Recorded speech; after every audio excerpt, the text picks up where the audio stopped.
곰이 한 마리 어깨 위에 앉아 있어요. 이렇게 얘기를 해요. 어떤 사람은 공 가지고요 등을 마사지. 하고 네. 그런 사람도 있어요.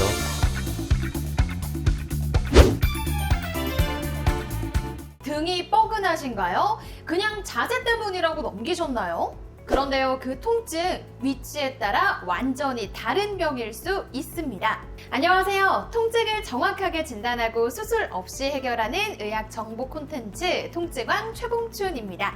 오늘의 주제는 등 통증, 단순 근육통일까 부위별 감별 진단입니다. 등이 뻐근하다고 해서 무조건 근육 뭉침은 아닙니다. 특히 통증 부위에 따라 디스크, 관절염, 골절, 신경통 등 다양한 질환이 숨겨져 있을 수 있기 때문인데요. 그래서 오늘은 등 통증을 4부위로 나눠서 실제 환자 사례와 함께 그 감별 진단법을 마취통증의학과 전문의인 최봉춘 원장님과 함께 설명해 드리려고 합니다. 그럼 원장님 바로 한번 모셔보도록 할게요. 안녕하세요. 네, 안녕하세요. 신사동 세연 마취통증의학과 의원 최봉춘 원장입니다. 네, 원장님, 허리나 등이 아프신 분들을 보면요, 그냥 좀 뻐근하네 하고 파스만 붙이고 넘기는 경우가 굉장히 많잖아요. 그런데 이런 통증이 단순한 근육통이 아니라 더 심각한 문제가 원인일 수도 있나요?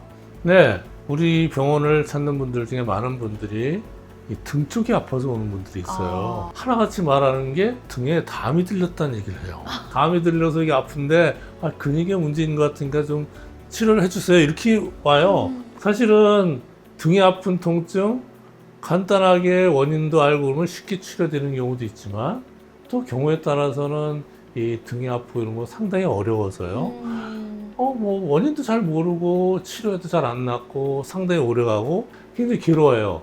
이렇게 통증이 오래가는 경우도 있습니다. 그래서 우리가 오늘은 등에도 위, 아래, 뭐 중간 이런 거에 따라서 원인을 좀 찾아보고요. 거기에 맞는 적절한 치료 방법을 좀 알아보도록 하죠. 내가 생각했던 거와는 전혀 다른 원인이 숨겨져 있을 수도 있지 않을까 하는 생각이 들거든요. 그러니까 단순히 등이 아프다가 아니라 어디가 정확하게 어떻게 아픈지에 따라서 원인과 치료 방향이 완전히 달라질 수도 있을 것 같아요. 내 통증에 조금 더 귀를 기울일 필요가 있을 것 같다는 생각이 듭니다. 등이라는 게 네. 어느 부위예요? 등이라는 거는 목 부분, 그 아래 부분이 등이에요.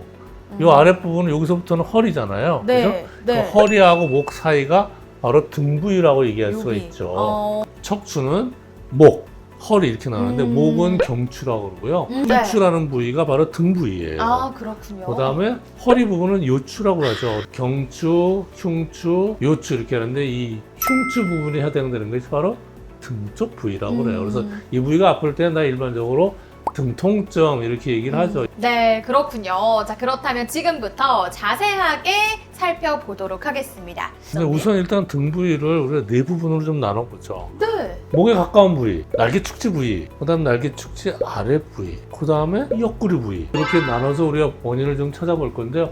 첫 번째로 목이랑 등이랑 시작하는 부위가 아픈 경우가 있어요. 네. 그래서 사람들이 어깨도 아프고 등이 쑤시고 아파요 뭐 이렇게 얘기를 하는 분들의 많은 분들이 바로 목하고 등이 시작되는 그 부위, 이 부위에 통증이 제일 많이 와요. 원인은 첫 번째, 목의 디스크라든지 후관절의 문제에 의해서 네. 통증이 올 수가 있겠죠. 그 다음에 거북목, 일자목 그런 것 때문에 오는 이런 통증이 주로 바로 이 부위에 나타나게 됩니다. 그렇군요. 저에게 익숙한 병명도 있고 좀 생소한 병명도 있었는데 보통 이런 경우에 증상은 어떻게 나타날까요? 가장 대표적인 증상이 이제 어깨나 등 쪽이 막 쑤시고 결린다고 그래요. 조금만 앉아 있어도 또 머리까지 통증도 올 수 있고 아이고야. 여러 가지 통증이 동반이 되는데요. 이렇게 스마트폰을 본다든지 컴퓨터를 보면은 통증이 더 악화시키는 이런 증상이 나타나는데요. 아주 심한 경우에는 이제 그러다가 점점점 어깨, 팔로 통증이 쫙 뻗쳐내려오는 경우가 있어요.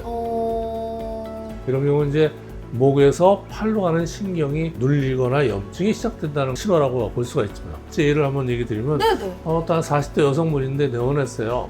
처음에는 이제 저는 어깨가 아프고 어깨 결리고요. 곰이 한 마리 어깨 위에 앉아 있어요. 이렇게 얘기를 해요.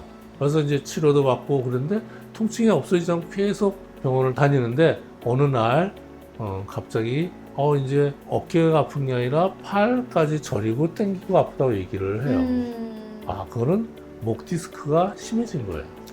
그래서 자세히 검사해 봤더니 경추 5, 6번 디스크가 있었고, 이것으로 인해 초기에는 목이라든지 양쪽 어깨, 등 쪽에 시작되는 부위가 아팠지만 이게 점점 진행이 되면서 팔까지 통증이 오는 경우라고 얘기를 할 수가 있습니다. 아, 그렇군요.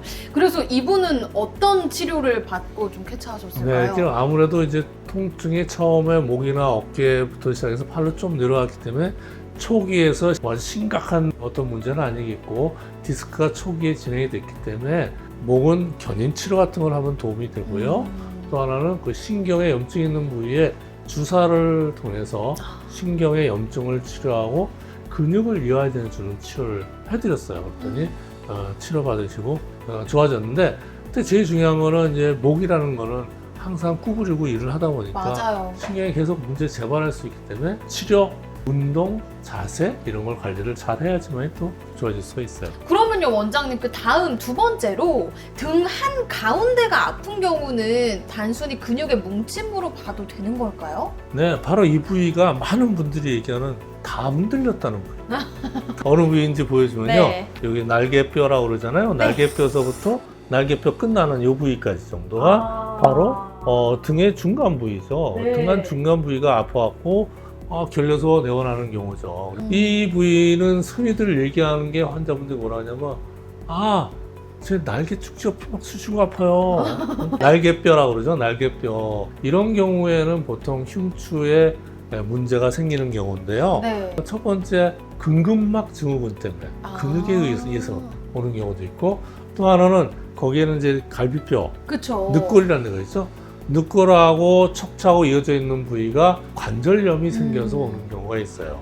디스크에서 오는 경우가 있는데, 흉추 디스크는 사실은 굉장히 드물기 때문에 이것 때문에 오는 경우는 많이 드물지만 그래도 흉추 디스크 때문에 올 수도 있고, 특히 이제 숨에 영향을 많이 받아요. 숨을 들이쉬고 내쉴 때 통증이 심하다. 그리고 또 드물지만 또 목 디스크 때문에 통증이 등까지 오는 경우가 있어요. 타고 내려오는 거예요? 그런데 이런 경우에는 목이랑 통증이 겸해져 있지 여기만 아프진 않아요. 그렇군요. 그래서 요거는 감별을 하시면 되는데, 이와 같이 원인이 몇 가지에 의해서 올 수가 있어요. 늑골 관절염이라고 그러죠. 흉추에 있는 후관절 쪽에 있는 부위에 관절염들이 생겨서 오는 경우도 있고요. 또 하나는 측만증 있는 사람이 있어요. 척추 측만증이요? 측만증 있는 사람은 측만증이 되면서 거기가 퇴행성 변화가 많이 심해요. 그 퇴행성 변화, 그러니까 그게 바로 후관절증이랑 똑같은 거고, 그 말은 즉 늑골 관절염이랑 같은 말이에요. 그래서 이런 관절, 후관절 쪽에 염증이 있어서 뭔가 모르게 막 움직일 때 아프고 깊숙한 통증이 나타나는 게 특징입니다. 그래서 이런 원인을 잘 우리가 찾아서 그 부위에 염증이 있는 부위를 치료를 하면 됩니다. 특히 이런 경우 오는 사람들은 나이 드시는 분보다 젊은 사람들이 많아요. 그렇군요. 한 30대, 40대 있는 분들이 등이 뭔가 담 들려갖고 죽겠다고 막 오셔요. 파스도 막 사서 붙이고 그러는데 네네. 손이 잘 안 닿잖아요. 맞아요. 막 등도 막 쑤시고, 어떤 사람은 공 가지고요 등을 마사지하고 네. 그런 사람도 있어요. 아까 말씀드렸듯이 그 원인이 되는 게 늑골 관절염인지 아니면 거기에 근육의 문제인지 디스크인지 여러 가지를 잘 검사를 해서 그 부위에 하나하나에 따라서 신경치료를 하는데요. 관절염 같은 경우는 관절 부위에다가 우리 신경치료, 염증치료를 싹 해주면 통증이 아주 드라마틱하게 좋아져요. 우와, 신기하다. 네. 그래서 그걸 치료를 하시면 통증이 좋아지는데, 관절염이 생기는 원인은 뭐겠어요? 너무 많이 쓴다거나 과도하게 그렇죠. 쓰는 이게 경우. 정말 잘 아시네요, 이제. 관절염이 생긴다는 건 많이 써서 생기는 거겠죠. 네. 그냥 잘 안 쓰는데 관절염이 생길 리가 있나요? 그렇죠. 그래서 이 등을 많이 쓰거나 구부리거나 이런 경우에 많이 오기 때문에 관절을 잘 보호하시려면 자세를 똑바로 하시고요. 아이고야. 등 쪽에 있는 근육을 코어 근육이라고 그래요. 네. 등 근육을 잘 잡아주는 운동 같은 걸 잘 하시면은 크게 도움이 되실 겁니다. 그렇군요. 근육 뭉침 같아도 염증이나 관절 문제, 그리고 또 아까 전에 뭐 드물지만 흉추 디스크 관련된 이야기까지도 해주셨잖아요. 정말 다양한 원인들이 있다라는 그런 생각이 들기 때문에 이런 경우에도 그냥 주구장창 파스만 붙이시고 있을 게 아니라 빠르게 일단 병원을 찾아주시는 게 가장 좋지 않을까 하는 생각이 듭니다.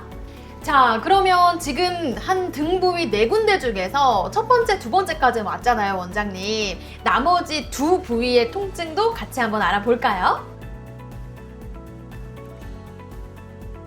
움직일 때 아프다고요? 움직일 때 통증이 심해요. 그건 뭐죠? 그쵸. 오늘 영상도 유익하셨다면 잊지 마시고 구독과 좋아요 그리고 알림 설정까지 부탁드리도록 하겠습니다. 그럼 여러분 다음에 또 만나요. 안녕!